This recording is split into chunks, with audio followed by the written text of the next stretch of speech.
So, Daniel Coswick, thank you for participating in Piermont Remembers. Do I have your permission to record this Zoom call?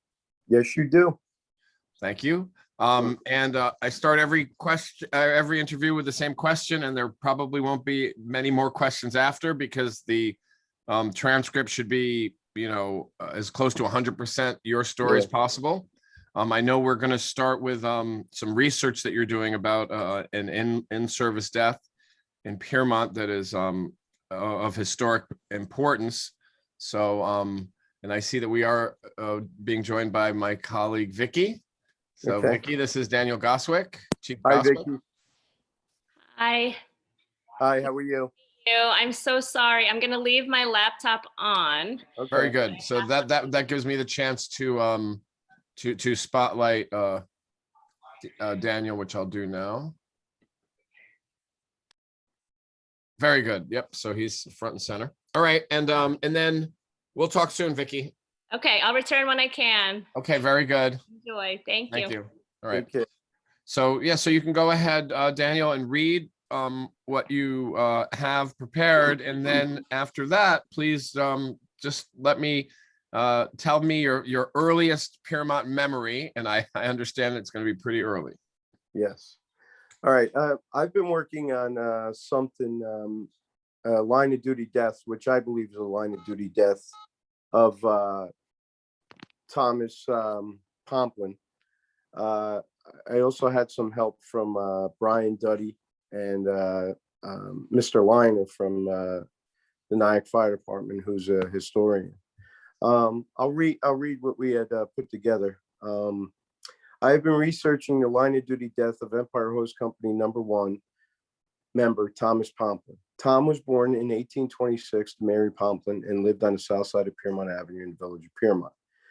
The data that I have compiled along with Mr. Liner and Mr. Duddy is in a document that we put together. The Depew family of Nyack owned much of the property in the vicinity of 147 Piermont Avenue in the village of Nyack.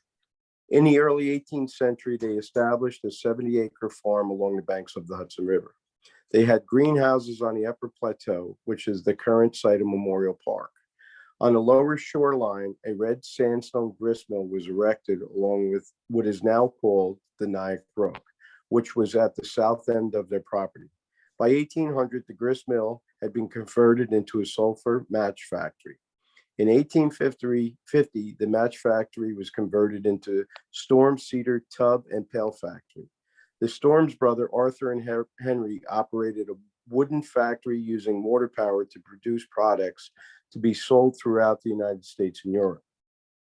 Their Cedar Pail Factory employed 7 men, enabling the Storms brothers to become quite successful. This successful would be short-lived.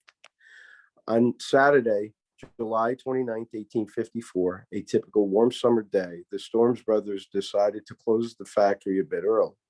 About 7 p.m., smoke and flames were discovered coming from the south side of the main building. The call for fire was heard, and soon members of the Orangetown and Mazeppa, let me just turn the page here.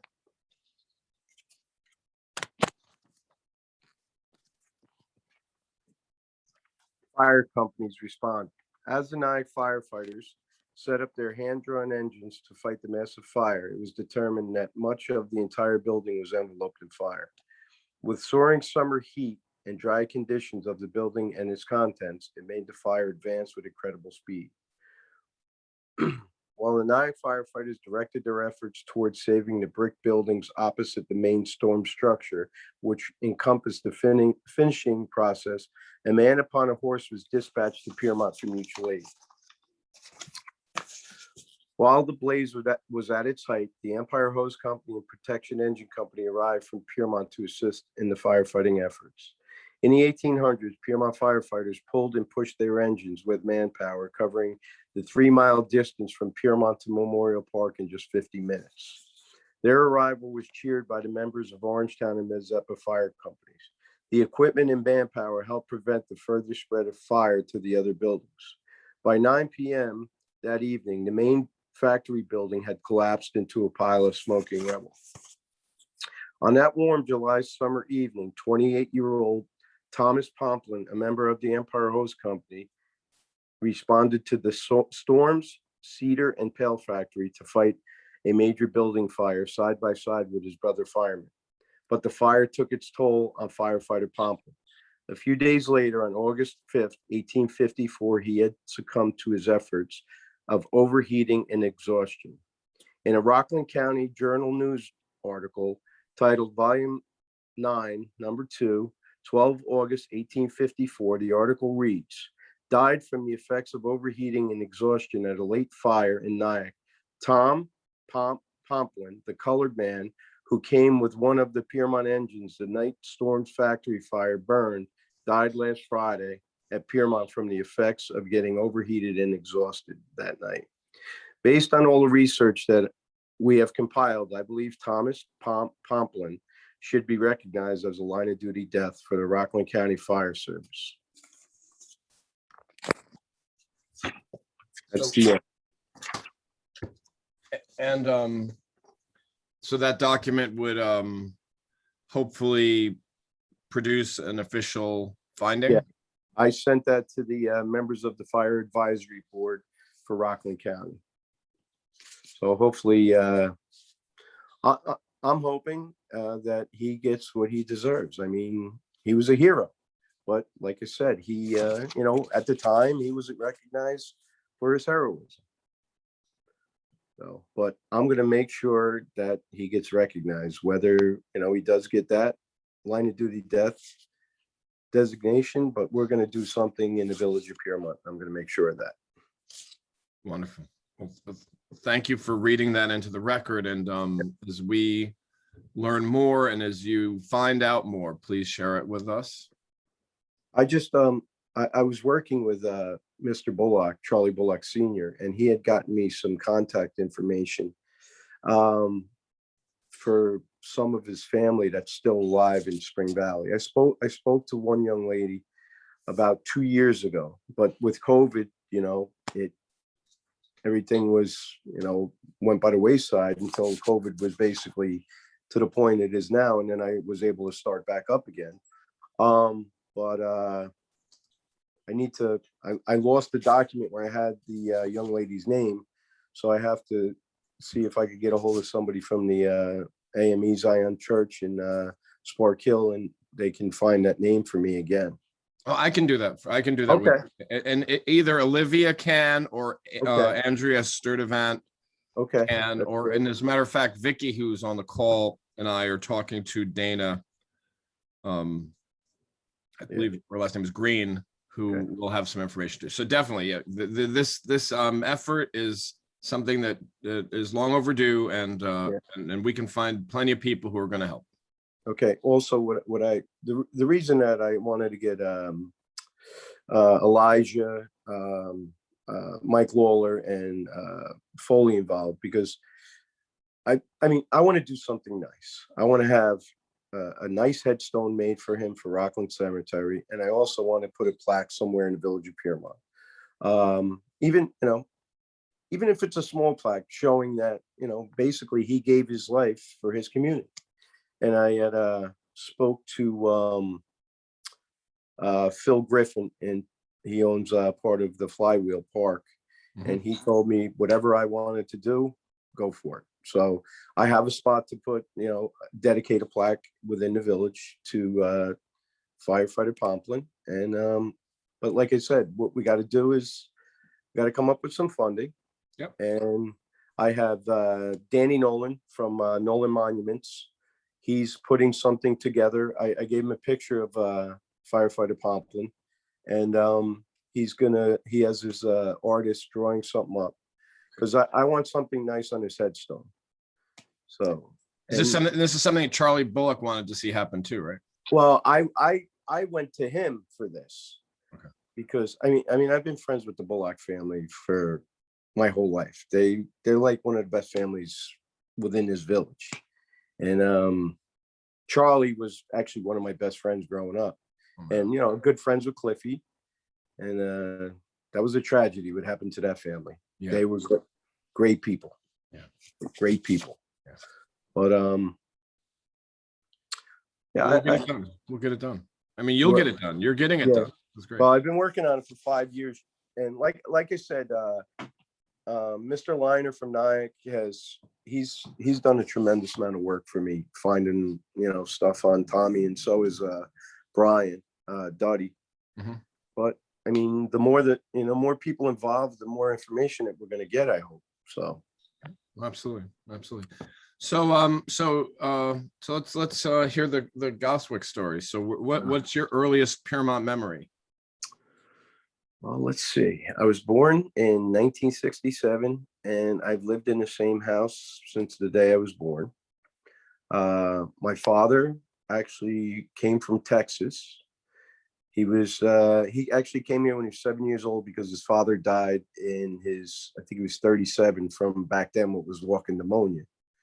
And my grandmother tried to, keep it going with 5 kids living basically on the outskirts of Fort Worth, Texas, and basically what was a desert. So she came here in the late 30s to live with her sister, which the family lives across from 701. And they lived there for a little while. And then she got her own place. She worked at Rockland State. And the first year that she worked at Rockland State, she didn't have enough money for the bus. So she used to walk from Piermont to Rockland State and back every day for a year. And a very good friend of our family, the Pagnosi family, switched his shift so he could drive my grandmother to Rockland State and back every day. And then, she built our family up. And, my father basically. Sorry Is about that you or me? That's me. Okay. And it's I can't take it, but it's my mother's Oh, it's my mother's nursing home. But I'll call back. okay. Sorry So about that's okay. You listen, your mother's comes first. that. You only got one. Yeah, right. So my father basically quit school in the 8th grade and went to work. He went to work in the mill. And when he was like 30 something years old, he got his GED. He went to work for Orange and Rockland and actually became the mayor of Piermont for 12 years. And, my father and mother instilled community service in all of us.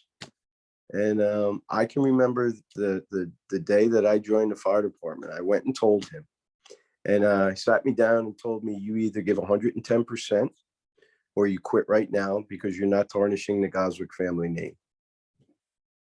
And I've tried to give 110% my whole life. So, and let's see, I married my wife when I was 19 years old, and she already had 2 kids from a previous marriage. And we have 2 of our own. And I've been married to my wife since I was 19 and I'm 54, which is unheard of today. And being part of the Coswick family, my wife, basically, I made her join the fire department. She's an EMT. She's been in the fire department 20 years. And all my kids are in the fire department. My son just got out as fire chief. I've been fire chief 4 times. My daughter's in charge of the EMS. She's also an EMT. So is my son, my wife, my stepdaughter. And my stepson, he's in the fire department. And my daughter's a nurse at Nyack Hospital. And my daughter was one of Mr. Bullock's nurses. Thank God that, she stayed with him the whole time. So he wasn't alone. I've been working for Orange and Rockland since I was 18 years old. I got 35 years, and I got 1 year and 7 months to retire. So, and Piermont is second to none. I don't care what anybody says. When things happen here, everybody in this community, whether you don't like each other or not, that day, everybody comes together and works together. So I would, sad part is I got my house up for sale right now because I want to retire and not pay a whole bunch of taxes. So, but that's going to be a sad day when I leave. But no, it's a great place to live. It's a great community, very good people, and the fire department. That the one thing I like with the fire department, I always try to instill in our young guys. The generation before you built what you have today. So don't ever take those old guys for granted, especially now that I'm becoming one of the older guys. So, and I've learned a lot of stuff from a lot of good people in this village, in the fire service, and I'm proud of what we built in this village, especially the fire department. I think our department is second to none. We're firemen, we're EMTs, we're scuba, we're mountain rescue, and when there's ever a project to be done in the village, we're always willing to help. Basically, when my dad was mayor, we built the firehouse for $175,000, and most of the stuff and steel we got was from the mill when it was being torn down. And my uncle and a couple other guys basically ran the project, and we built the firehouse at no cost to the taxpayers. Same thing with the Coswick Pavilion. My father, spearheaded that project, and we all got together, the fire department and the DPW guys, and we built the pavilion at basically no cost to the taxpayers. So, and there's a lot of sweat and tears that went into a lot of the projects that we did in this village. And like I said, we got a great community, great fire department, great police department. We just got a new police chief not too long ago, Jimmy Hurley. And Jimmy is one of the finest young men I've ever met in my life. He's a great family man, great dad, and he's a great leader. Same thing with Tommy Temple. He's in charge of the DPW, and he's a Piermont boy. He grew up here, and he knows the ins and outs of our community. And like I said, we have a great community. And the village board, I don't always agree with the mayor and the village board, but they do a tremendous job. They're trying to keep the taxes down, and I consider them, they're all my friends, and I would do anything for any one of them anytime they ever needed anything. And when I brought this project out, the mayor and the rest of the village board, they were all on board. They think it's a great idea. So, but you have any questions for me? I don't really like talking about myself, but well, no. Well, I mean, yeah. it's a important to keep and remember the Coswick family and the work, the projects that you mentioned are an important part of this record. I have a question. You said that the community comes together at times, and everybody helps each other out. What are some of the occasions in your lifetime when you've seen, like, were there any big storms, or what were moments when everyone really had to come out and Hurricane Sandy, the community came together. Can you talk a little bit about that? Yeah, well, basically Piermont was decimated, especially all the houses along the river. We were basically blocked in. We couldn't get out of Piermont, and people couldn't get in. So between the fire department and DPW, we cut our way out of the village of Piermont. We had big trees across 9W, both north and south. We had big trees across Furdon and Piermont Avenue, and we had big trees across River Road and Grandview. And, collectively, we all got together and we worked together to open up the village. And, Chris Sanders, he was our mayor at the time, and he's a great leader. He did a tremendous job. And what was nice about Chris is he listened to everybody, and if you had a suggestion, he would definitely listen. And that was a great thing about him. That's why he was such a good leader. And what was nice is when he quit being the mayor, when he retired from being a mayor, he joined the fire department. And now he's one of our EMTs. And he's amazing. You know, he really smart guy.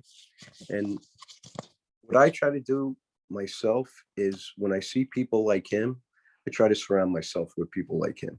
Because like the VFW this year, there's basically no one left in the VFW. So the fire department took over the Memorial Day service. And I latched right on to Chris because Chris is an amazing speaker.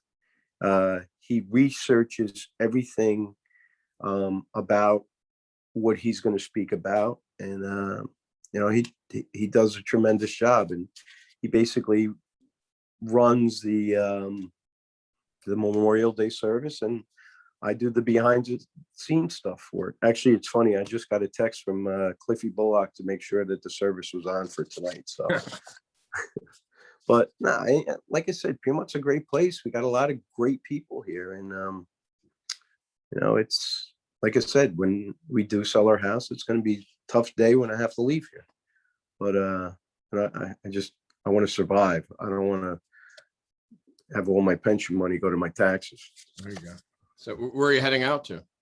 We're probably going to go down the Jersey Shore. Okay. So, you know, I've lived on the water my whole life, so I don't, you know, it's hard to leave. Sure. But we'll see. You know, you know, I don't have to sell, but it's just, you know, it'll be nice not having that big tax bill over my head. But what else? What else can I talk Your kids about? are here, so you'll be back for holidays. Oh yeah. My son lives across the street. My stepdaughter lives upstairs, and my daughter lives in Tappan, and my other stepson lives down the street. So we're not too far. But So no, you said you've always lived on the river. So do you get out on the river much? Are there any yeah, I'm a big fisherman. Yeah. I'm a striper guy. Actually, that's the thing. Like my oldest granddaughter's like my fishing buddy. She's won a couple fishing tournaments where she's beat out, you know, men. A couple years ago, she actually won third place in the Hudson River Fisherman's Tournament in the men's category, and first place in the kids. She won a bicycle, 2 fishing poles, 3 Yankee tickets, and she'd fish every day if she could. who taught you how to fish?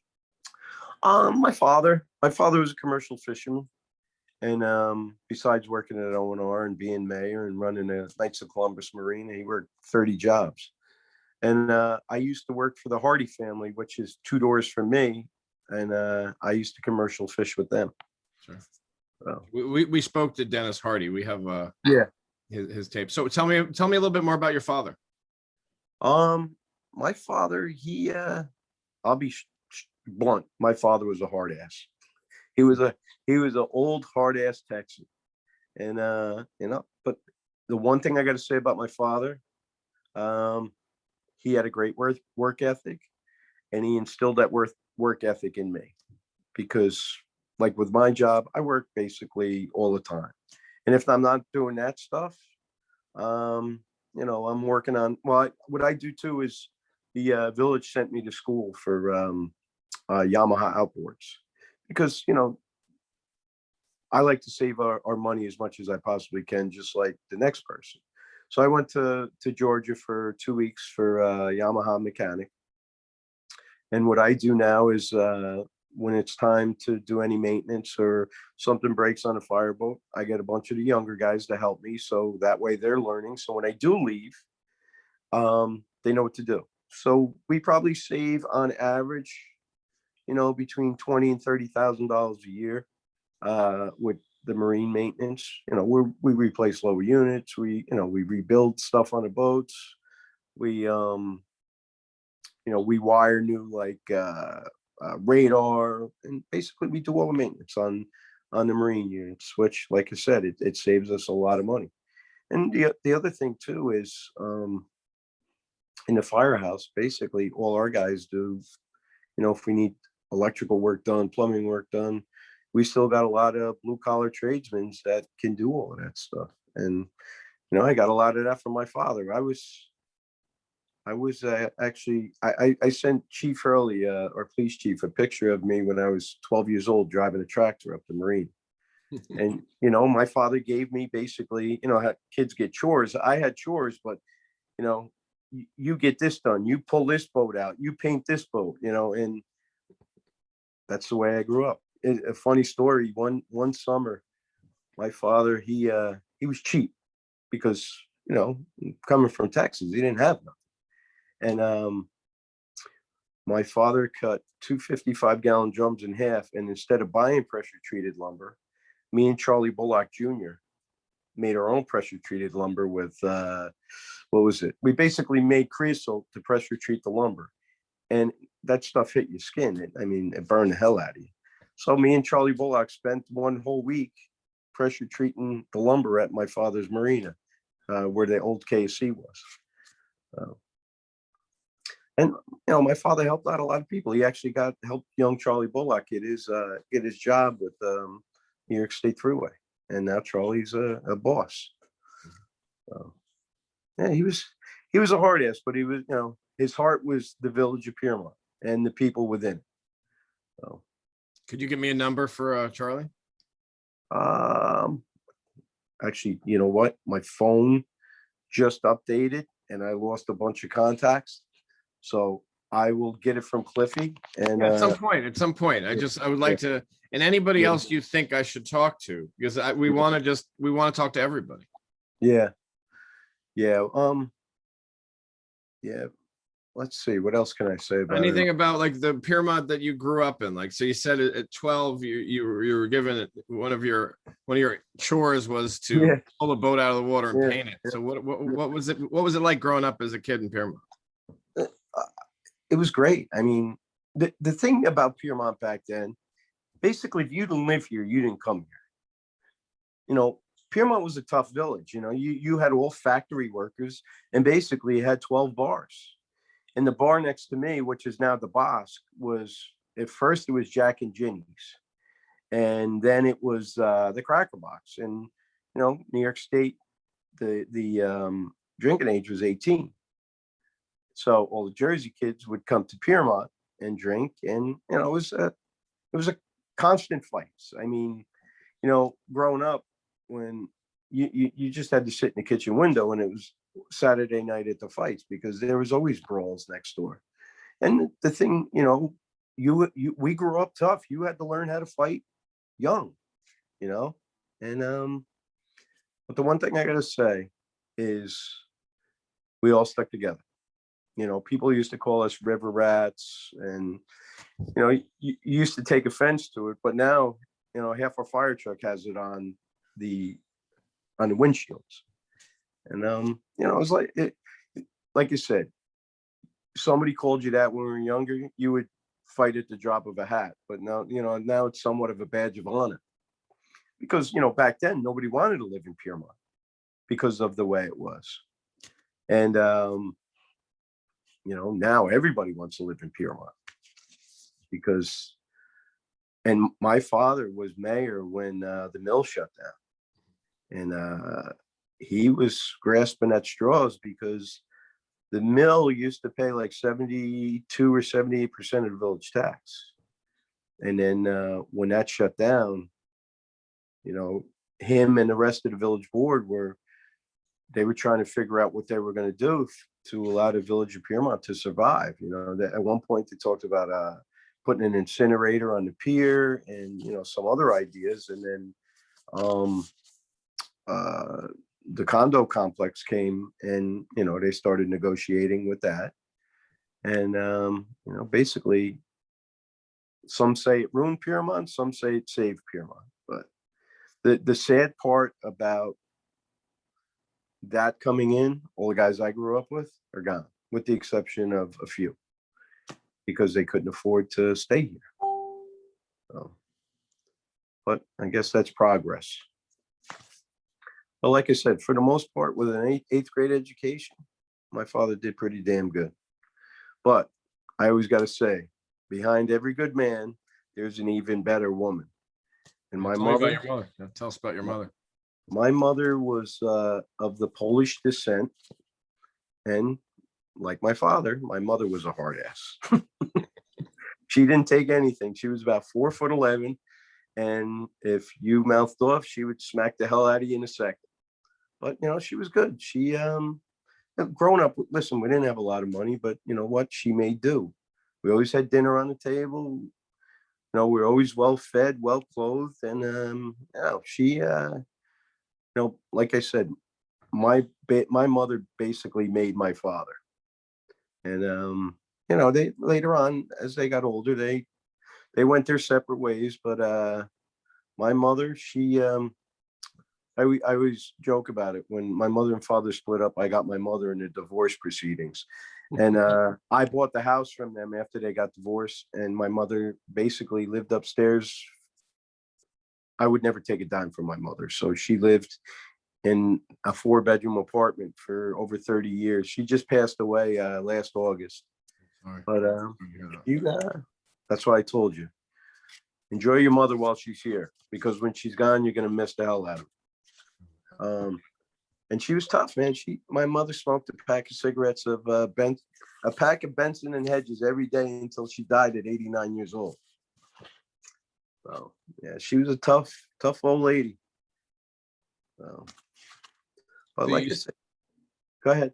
So you said you so the Piermont was basically of Piermont. A lot of people weren't coming in, so I bet you have a lot of lifetime friends though, right? You have a lot of people you've known for Oh, yeah. Like I said, you know, what, to be honest with you, the only ones that are left in Piermont that I grew up with is Kevin Fagan across the street. His family's been here forever. His mom, which is my aunt, she lives down across from the post office in Piermont. My sister-in-laws are still here. They're all renters though. And honestly, the only ones besides them is the Vorises on Verdun, and the Bullocks are basically the original families that are left that I grew up with. Everybody else is gone. So, don't get me wrong, a lot of the new people that move in, they're great people, you know. And like I laugh about it all the time. You know, I've been riding the ambulance since 1984. I've been an EMT since 1985. I've been to everybody's house at least once, I say, in those 30 some odd years that I've been in the fire department. And you know, you get to meet a lot of good people. I might always agree with what they want to do, but you know, that's what makes the world go around, right? right. Oh no, like I said, it's a great place to live. There's great people here, and you know, like the new guy that owns the Bosque. You ever been to the Bosque? Yeah, I have been once. Yeah. Yeah, Benny. You can't ask for a better name, you know. And you know, he's a great guy. You know, and the one thing I got to say about all of the, like, a lot of the restaurants in the village of Piermont, when there's a tragedy or a storm, like during Hurricane Sandy, all of the restaurants were chipping in to feed us, the firemen and the police, and all of our mutual aid companies that were coming to help us when they finally could get in. You know, and that's the great thing about Piermont. During COVID, all of the restaurants got together and were feeding the nurses at Nyack Hospital, and we were transporting all the food to the hospital. And basically, we started a good thing in this little village. I say it all the time. We do a lot of good things that people like to mimic. What was it called? Piermont Provides, what you guys were doing? Yeah. Yes. Because soon after, then they started Nyack Nourishes. Yeah. You did inspire. Yeah. And you know what?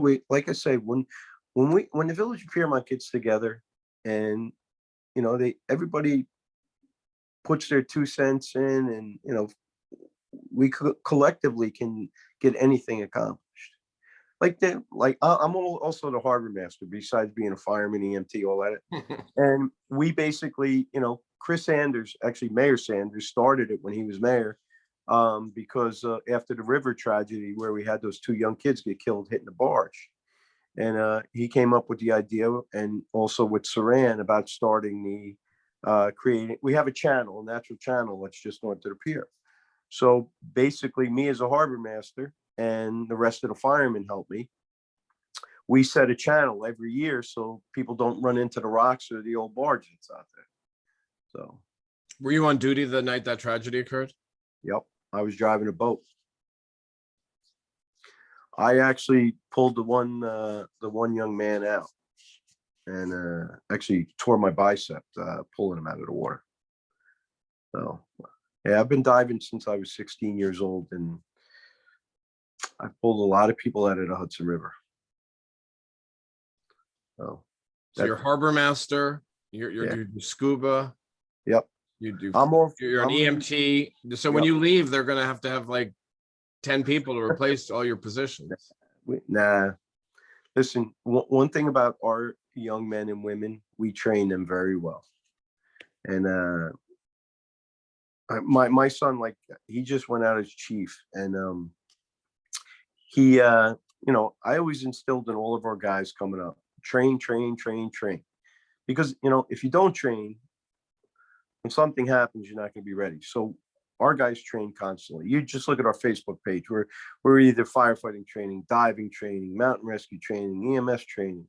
We train hard, and it shows. A couple weeks ago, we had an elderly woman go into cardiac arrest at one of our restaurants, and we were right there within a few minutes, and we brought her back.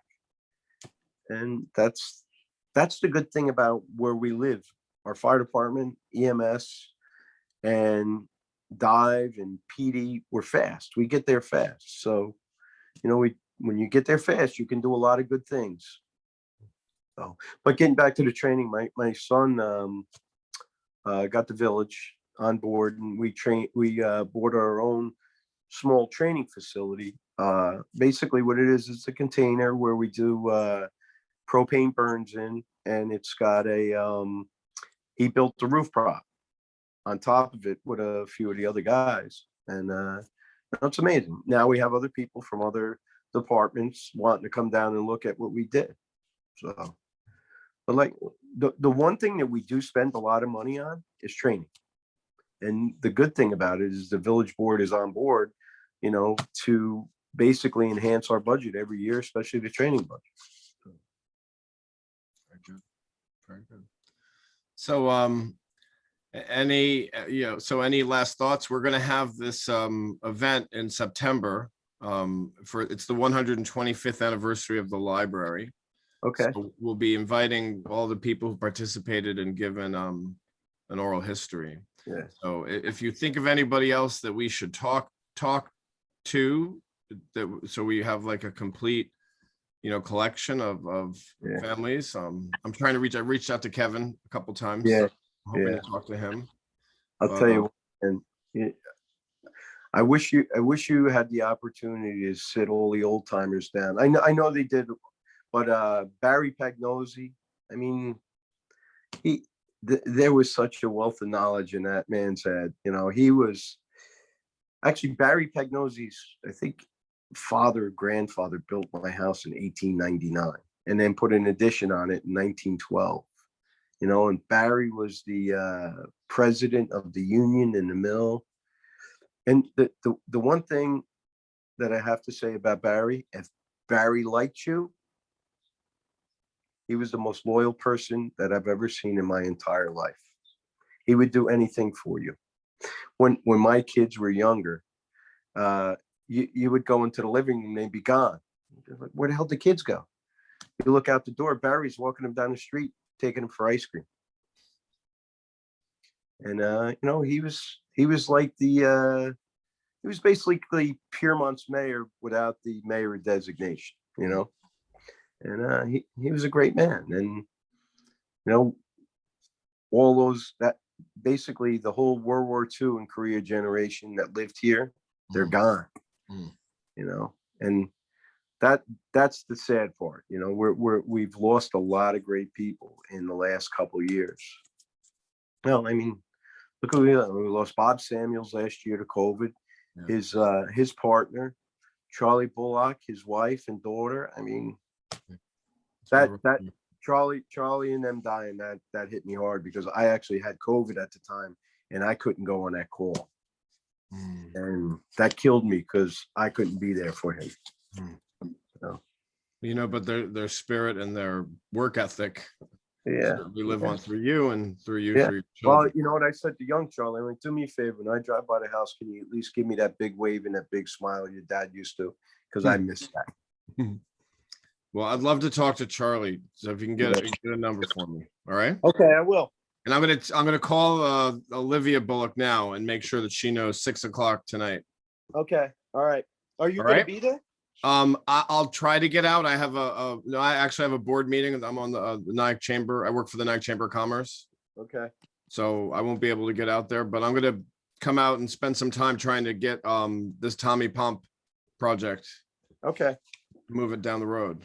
All right, Bill. I appreciate it. Thank you. All right. And thank you for your time today. And thank you for the 5 years you put into getting Tommy recognized. And I will I'll send you a link to this interview so you can you can have it, and there'll be a transcript eventually so you can have that for your kids. Okay. And I look forward to meeting you. I mean, in All right. person. Thank you. All right. Have a good day. Okay, you too. Thank you. Goodbye.